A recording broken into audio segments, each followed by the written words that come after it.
So yeah, California's weird. California's weird. Yeah, you can ask me about California. Their secession movements, and I'm not sure even who's seceding from who. Yeah. Is this the left? Is this the right? Or just weirdos? It's the right seceding for the left. Okay. That's generally... Because when Trump was elected, I thought California was going to break off, but I guess they didn't.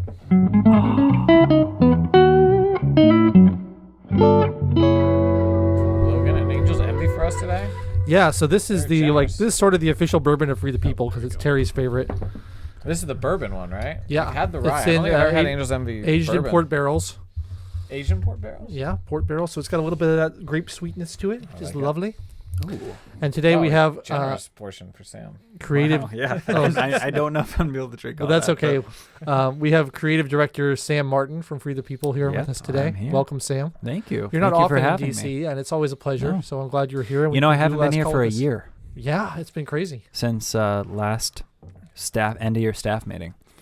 You are a So- California resident currently. Yeah. For at least the next couple weeks. Yeah. And I wanted to get kind of a rundown from you of what it's like in California in these COVID times. Yeah. Well, California is not a great place to be right now. And my wife and I have recently decided to leave because California was the first to shut down. So we created the precedent for how you lock down your county and your cities. And we're doing it again. It just happened again. Now we're in full down lockdown at this point. And it almost seems like our politicians haven't learned anything from the first time because the lockdown is worse than last time. What Yeah. entails a full lockdown? Maybe even Virginia, we haven't experienced that. Does that mean I don't know if you guys have experienced the same lockdown that we have. I don't think it's been as bad in D.C. as it is in San Francisco. what Yeah. is open? Grocery stores, you can go get your groceries. Yeah, but even grocery stores they're limiting grocery stores to 25% capacity. So I don't know what happens So if they have someone stopping you, like, gotta wait till someone exits? Or like, yeah, you have to form a line outside, which I don't know, like you're probably closer to people on the line. Yeah, that's probably than true. inside the store, so it doesn't really make any sense.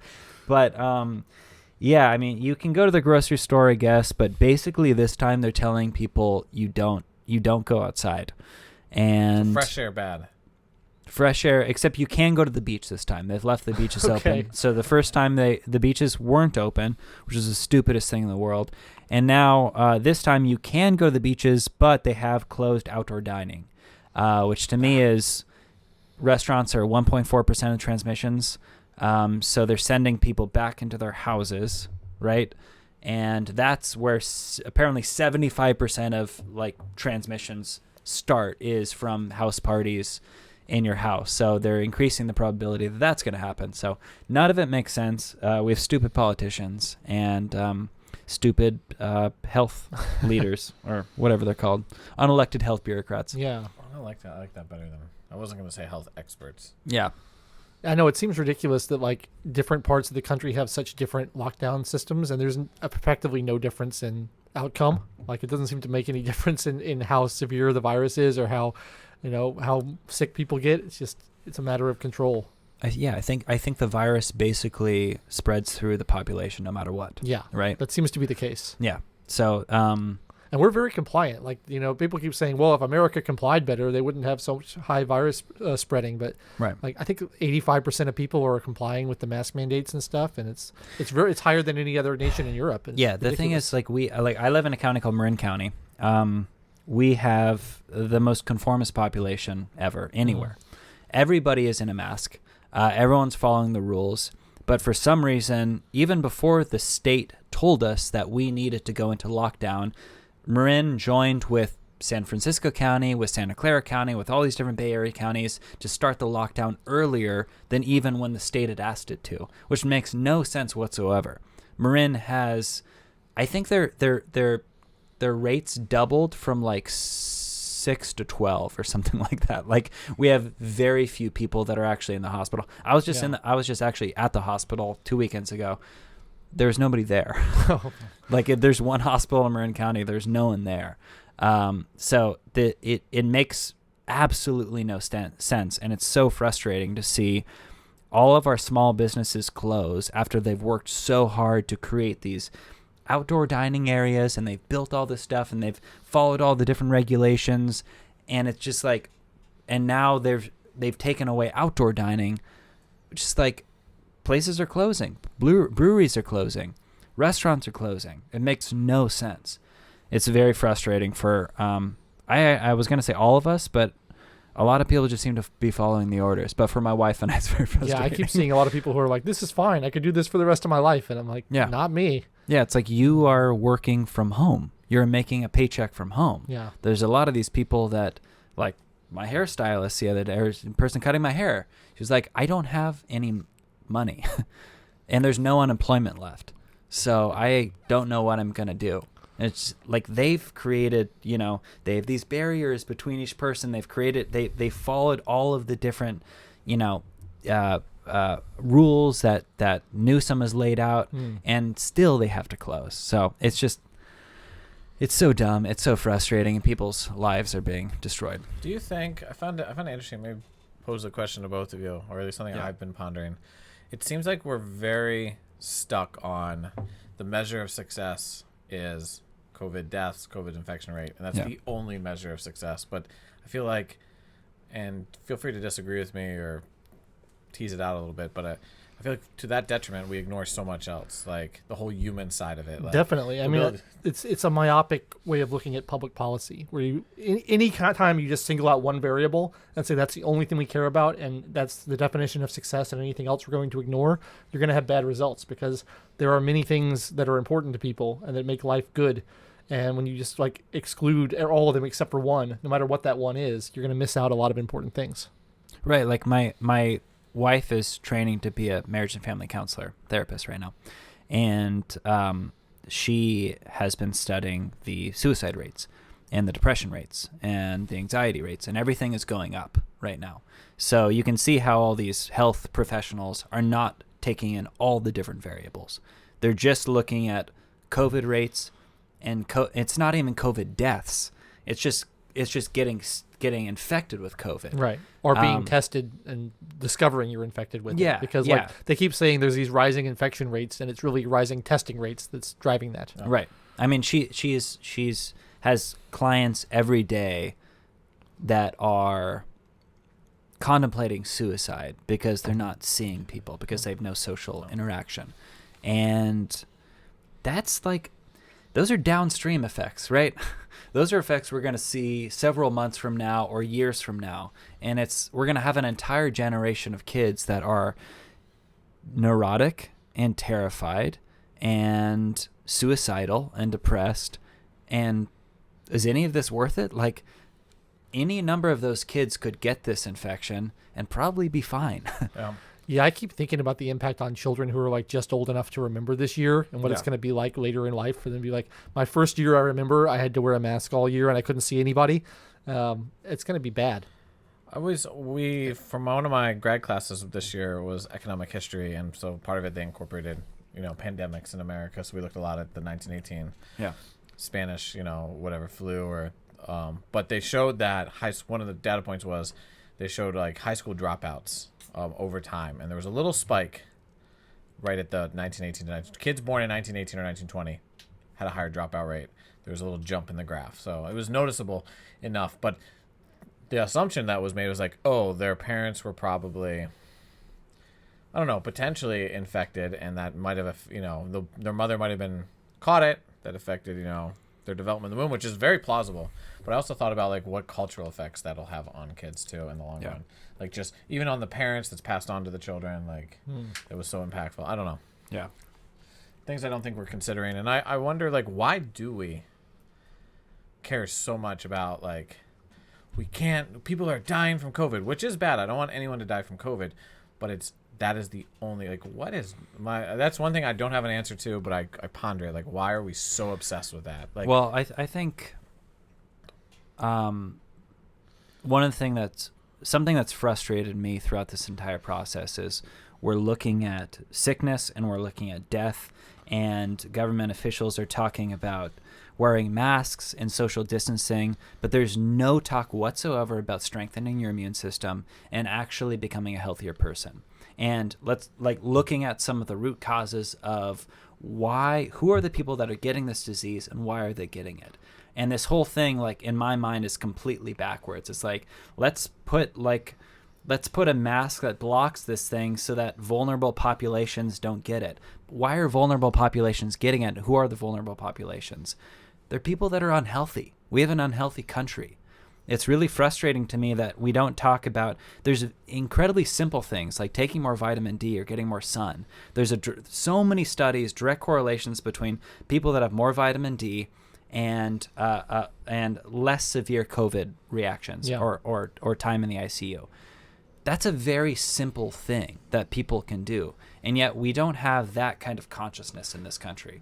And maybe this is just like my West Coast, like Northern California thing talking. But Joe Rogan talks about this a lot too. Yeah. And I think it's important. I agree. It's important to understand why people are getting so sick and having such a hard time with this, because I'm fine. I'm very healthy. I never get sick, but a lot of people I know get sick all the time and have terrible immune systems. Yeah, but even having that like consciousness of like, it would be great to hear this from our leaders. Yeah. If you are healthy and you exercise and you have a good diet and you maybe take supplements and you take some nutrients to make your body, better, and you're not overweight and you're not obese and you don't have all these different pre-existing conditions, you're probably going to be fine. Yeah. Like, that would give people confidence of knowing this is what I could do. Like, let's cut out some of these different things that will lead to an increase in infection rate or stuff like that. Like, we don't hear anything like that, and it's really, this is why we need more Marianne Williamson.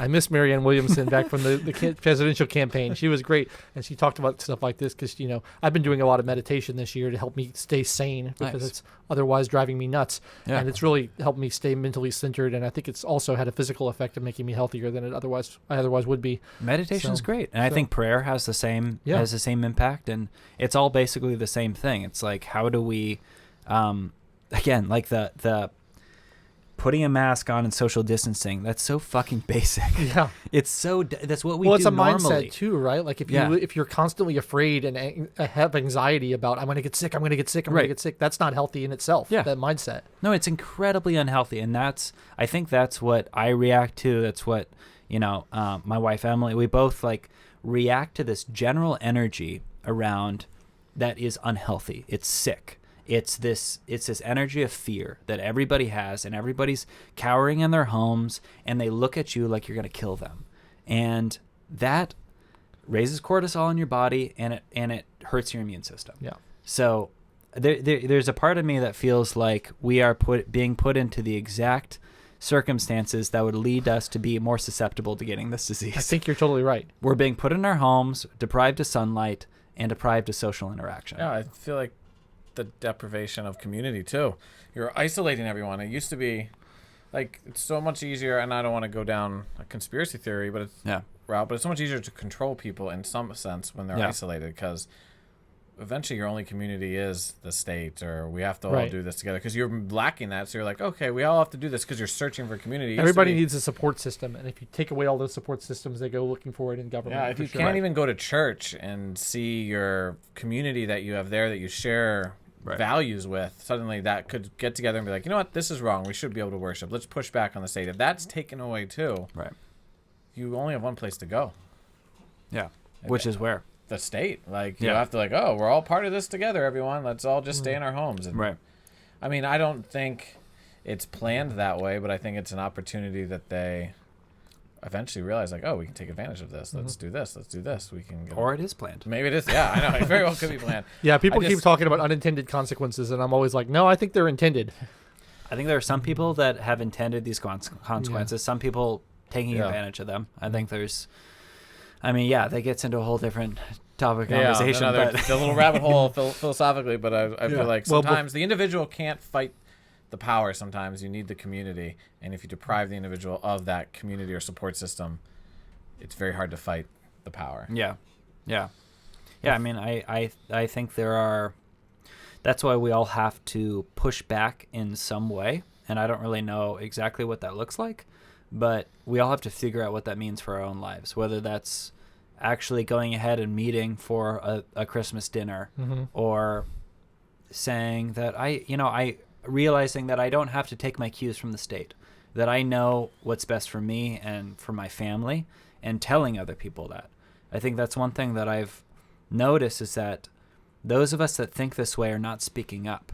And I don't understand why that is. Like, why is the other side the automatic dominant point of view?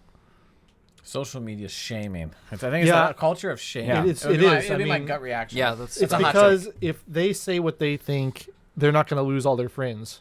Whereas if we say what we think, there's a chance we're going to lose all our friends because they're so much more strident about saying you have to agree with me in order to be, in my social network. Yeah, And but there's were this they cancel really? culture? Are they really friends? No, yeah. no, it's true. It's a good point. But I think that, I certainly run into that. I have a lot of friends on the left, and I'm like, I'm not going to tell them exactly what I think about this stuff because they'll disown me and they won't want to talk to me anymore.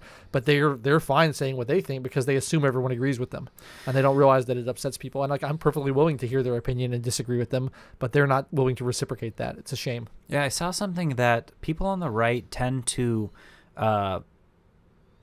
read and watch and listen to sources on the right as well as sources on the left. And Yeah. people on the left are less likely to do that. They focus on CNN, MSNBC. And I think that's not... I think podcasts are changing that, which is why I love podcasts. And They're I great. think it's the new medium. Especially this podcast, Last Call. Especially this podcast. Very good. Joe This is the Rogan. best of them. And while we're on the subject, I want to admire Sam's microphone technique because he's right up on it and it's great. I've noticed that I'm actually closer than you guys are. So Yeah, no, you're doing I great. Like backed off I a little bit. need to I have you mouth talk breathe, to. so I get self-conscious about it. I need to have so you I talk to back up. Kibby about microphone technique because we Yeah. argue about it No, pretty I know much you every need to be Kibby right on up on Liberty. this thing. Yeah. I just don't want to be a mouth breather. It's very self-conscious. No, you don't want you don't want to let the heavy breathing go. I tend to on the lean entire away time. when I'm not talking and lean in when I am talking. But, Yeah. Well, what else do you guys want to talk about? I was kind of interested. So we've worked together for like 5 years now, but I don't think I've ever really gotten your origin story of how you came to be like a liberty guy. And you're Yeah. if I may describe you as a bleeding heart libertarian, which is how I talk about you when I talk about you behind your back, Yeah. which I frequently do. If you consider that a fair characterization of your views, I'm interested to know kind of how you got there and why you came to DC to work in the liberty movement in the first place. Yeah. I think I would call myself a bleeding heart libertarian. I've even called myself a libertarian before. Yeah. I obviously am from the West Coast. I love the West Coast. I love California. And I love liberals. Like, honestly, I think liberals are really interesting. And I'm talking about progressives or Democrats or people that call themselves. Yeah, we're taking the word liberal back to mean classical taking liberal. liberal So back, you yeah. don't say progressive. Yeah. Use progressive. totally. They're nice people. They're nice people and they're interesting people. And my background is in acting and in film and everybody, all my friends, they've all been progressives. So I've had very few conservative friends. So I actually think it's I love a lot of different types of people. But politically, yeah, I haven't always agreed with my friends. But yes, to answer your question, I would call myself a libertarian, and I think, or a bleeding heart libertarian. I came to libertarianism. When was that? My dad has always been a libertarian, and my mom as well. So I would say I grew up in a libertarian household, although they never really said that word. Yeah. My parents are both hippies. They grew up, in Northern California during the, Back to the Earth movement and the Summer of Love and hippie, really when it was like, Beatles were there. I mean, pretty much every, it was when all of these different kind of new age movements were happening in the Bay Area, and they became conservatives right around when they got married, I think. They did a whole bunch of therapy, and so I've always had that background of hippies that became conservatives, and it always translated to basically libertarianism. It's basically like... Well, this is interesting because my parents tell the same story about like when they were around in the 60s and early 70s, they're like the hippie movement was anti-government. They're like, we don't want the man telling us what to do. And they were all like, that's what they thought being liberal or being progressive was being anti-government. And then at some point, the progressives became pro-government, and they're like, what happened? I thought we were against the man, and now you're for the man, and like we don't identify with you anymore. And so that seems to be a change that happened with a lot of people, and I don't really understand what happened there. Well, I think that's the original liberal, right? Yeah. That's the liberal who would disagree with you, but would fight for your right to think differently. Totally. And those are the kinds of people that I love, and I still meet liberals Eric like that. Weinstein, which we talked about earlier. Exactly. The two brothers, Yeah. they're awesome. They're Yeah. leftists though, but You're somebody who appreciates good debate. yeah. You appreciate somebody who's actually going to change your mind. And I think like we've lost that art of being open to somebody who's going to change your mind. I'm totally open to anyone to change. Like I'm so even socialist ideas, any idea that's Sure. like going to be good, I'm open to hearing it and potentially having my mind changed. But to go back to my story, I studied acting for 10 years. I was in a bunch of different films, commercials, different things in LA. I went to Stella Adler Acting Conservatory and loved it, love acting. But I was trying to figure out some sort of career that could tie in my... Ron Paul was active at the time. He was really popular. I loved Ron Paul. I wanted to create some sort of career that would tie in my love of acting, my love of film, my political activism, and hopefully make me some money. And so I went to a bunch of Ron Paul rallies. I started reading all of his books, and I don't know. It's probably like the typical Ron Paul story, but you start listening to him and reading his stuff, and you're just like, this makes sense. This is like totally what I believe. But I think that's like we all have this kind of upbringing where we're not all of us, but some of us have this upbringing where we are naturally libertarian. Right. We're naturally independent, and that's how my parents raised me. They raised me to think for myself. I think that's, there's a lot of flaws with how my parents raised me, but that's one of the things that I'll always give them credit for. They taught me to think for myself and to challenge authority, and to always challenge what the dominant viewpoint is. Yeah. So I think that kind of upbringing, which is how I want to raise my kids, because I think that naturally leads you into this libertarian philosophy. Yeah, mindset. I think critical thought and questioning the established dogma is the most important thing in growing up. And certainly I was raised that way as well. My parents always never wanted to indoctrinate me to anything. They always said, figure it out for yourself. Yeah. Yeah. No, it was annoying, actually. My dad would say the same thing. He would never answer a question. He would just say, I would say, well, why is that? He said, say, figure it out, And it was like, I don't know if I ever did figure it out. How does the stove work? Just experiment with it. You'll figure it out. If you burn yourself, try again. Yeah. Yeah, which is like frustrating, but it does teach you to never listen to people. never accept the status quo. Never accept the status quo. Exactly. Yeah. Like you're always trying to figure out, well, is this actually true? Like, does this actually have like that grain of truth to it? And if it doesn't, then you want to question it, or you want to question it even if you do think it's true, because questioning things is good, and it's something that I think the generation under me, which is the bureaucratic generation, they tend to follow their bureaucrats. Yeah. And people think that of millennials, but I think it's actually the generation below us. It's the generation. The Zoomers. The Xers. No.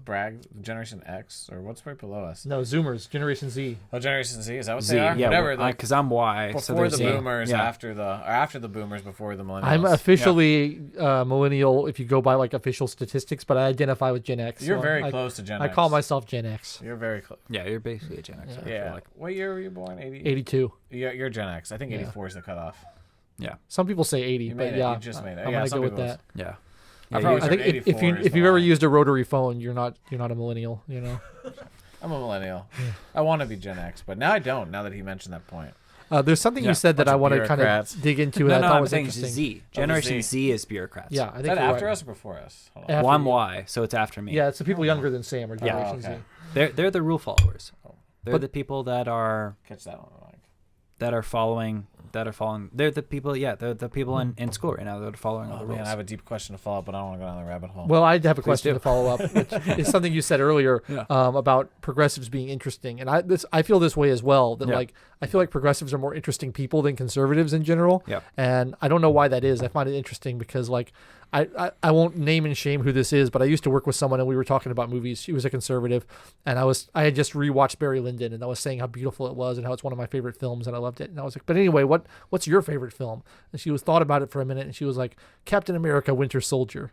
I was like, oh, just like we can't have a conversation anymore. It's over. And I feel like I run into that with like every conservative I talk to. They're not that cultured, and they don't know about a lot of stuff. And I talk to progressives, and they have all these varied interests, and they're very open, and they have a lot of stuff. And I don't know. It's a generalization. Obviously, it's not true with everyone, but I feel like progressives are more interesting people in general. Why do you think that is? So, do you guys know Ken Wilber? No, I do not either. So he basically has this thing called spiral dynamics. So it charts human growth and human evolution throughout all of history. So he puts people into these different colors, basically. And I say that to basically, I think there's the idea of human growth in general is something that progressives are more in tune with. So they are more for personal development and personal growth and becoming completely holistic people. I'm not saying all conservatives are not like that, but conservatives tend to be more narrowly focused in maybe more intellectual things. Yeah. And people that are technically more on the left dabble in lots of different things. They're more artistic. They're more into maybe, different types of growth modalities or new age things or whatever. They're just kind of more openness. Yeah. I think that would be it. I think Jordan Peterson talks about that too. Yeah. Is like there's the different aspects of personality, and openness is one of those characteristics. Openness, and progressives tend to have more openness. Yeah, there's definitely more openness, and I think that's what's more interesting. And I've been trying to figure out like why it is that they're so wrong politically so much of the time. It's frustrating. It's frustrating trying to like have relationships because I share my interest with the progressives for the most part, but I share my values with the conservatives for the most part. And so if I meet a conservative who shares my values, they're boring to me. But if I meet a progressive who I'm super interested in, we don't share the values, and it's hard to have a relationship with them. And I think it's because, it's going back to the conversation we were having earlier. It's like the liberals tend to be so much more heart-centered, and conservatives are so much more head-centered. That they just care about people. And that's what makes me kind of more of a bleeding heart libertarian. I really care about people. Yeah. And I want that to be really like the center of what we talk about as libertarians. And it almost never is. Yeah. But I want to say that is the number one thing. We're trying to make people's lives better. But we just have different solutions than these other people. Oh yeah, that's so important. And we always, it gets pushed aside too often is like, they think, you just care about taxes and stuff like that. It's like, no, we want people to be more prosperous and more free and more self-determined and all these things that make life worth living. That's the core of libertarianism and what we care about.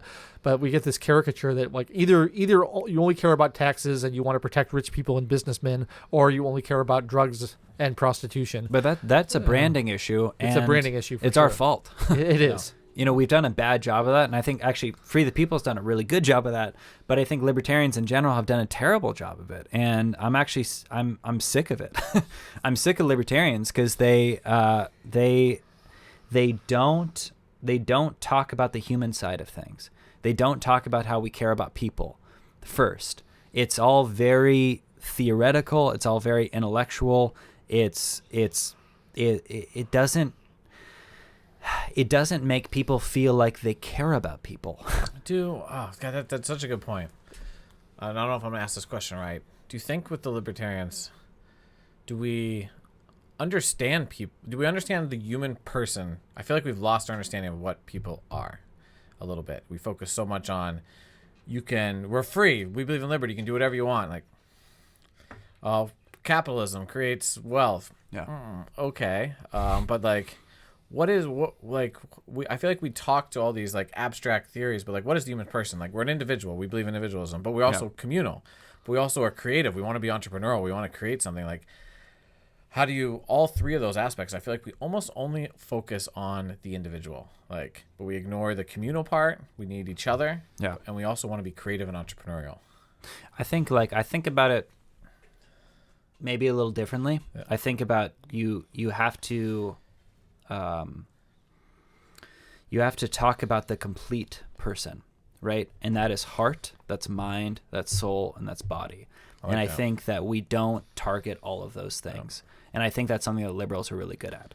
And I think it's to either sell better.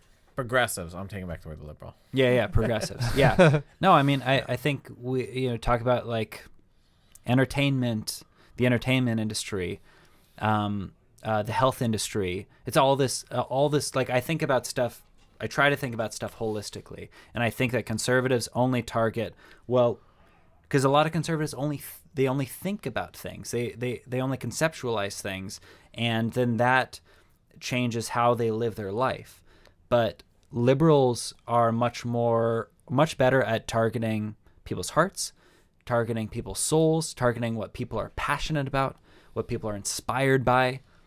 That's why they have movements going right now. Yeah. That's why conservatives have very few, if any, movement happening, because we're too heady. We're too heady with stuff, and it doesn't. Nobody feels it. Nobody cares because it doesn't mean anything. It just says, yeah, that makes sense intellectually, but I don't care. So I'm hard on the conservative movement. I think you're absolutely right. It's certainly tricky for me because I'm a very analytical personality, and especially when I was younger, I really grew up like very logical and in my head all the time, and probably overly developed in that area and underdeveloped in other areas. I think I'm getting better in my older age, balancing as a personality. But yeah, it's always hard for me to think about messaging in those different ways because I always want to just make a rational argument. Look, A plus B equals C. You have to agree with me. And it doesn't work. You can't convince people that way. But that's like for the first 20, 25 years of my life, that's what I was trying to do all the time. Well, it's hard to do messaging at all, right? Like, because people will sniff out what you're trying to convince them of. Propaganda is a real problem. And I think that's why people on the left are really good at it, because they just tell stories that they're really interested in. Mm-hmm. Yeah. I mean, they're not even selling anything. Yeah. They're just telling stories, and who they are as a person bleeds through into the story. Right.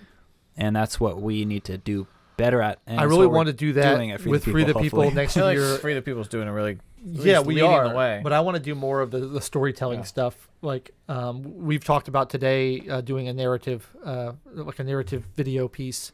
And I think we should do that. But like the challenge in doing that is not making it propagandistic and not saying we want to do a narrative story to convince you of this or to prove this point, but just tell a heartfelt story that implicitly has values in it. So I definitely think that's something we should do.